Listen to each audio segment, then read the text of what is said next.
Ginisang sayote with carrots. Very easy, budget-friendly at napakasarap, masustansyang ulam. Samahan niyo po akong magluto. Masarap. Sa isang kawali, nagsangkot siya lang po ako ng bawang. And then, isinunod ko na po agad yung sibuyas. Nung lumabas na po yung aroma ng bawang sibuyas, inilagay ko na po yung 3 pirasong kamatis.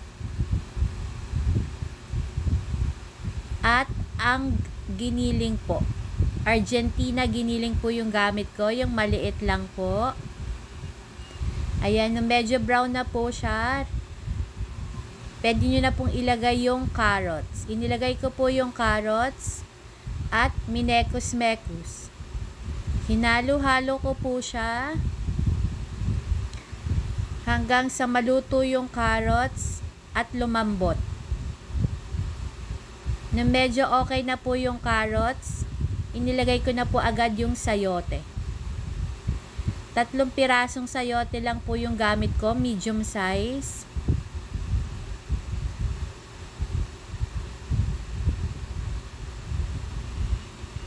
Hinalo-halo ko po siya.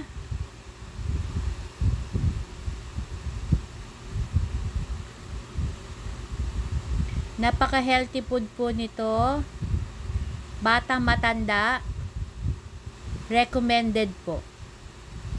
Tinimplahan ko rin po siya ng mga pampalasa, konting magic syrup, garlic powder at pepper. Hinalo-halo ko po ulit. And then, nilagyan ko po siya ng 1 basong tubig. Palalambutin po natin yung sayote. Pero bago yan, nilagyan ko po muna siya ng 1 pork cubes at yung siling red, bell pepper po. Pagkahalo ko, tinakpan ko na po siya, pinalambot ko for about mga 3 to 5 minutes in low fire.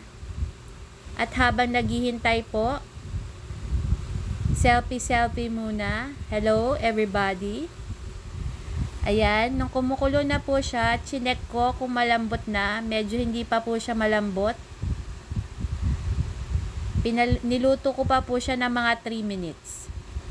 Then, after 3 minutes, tinikman ko na po siya.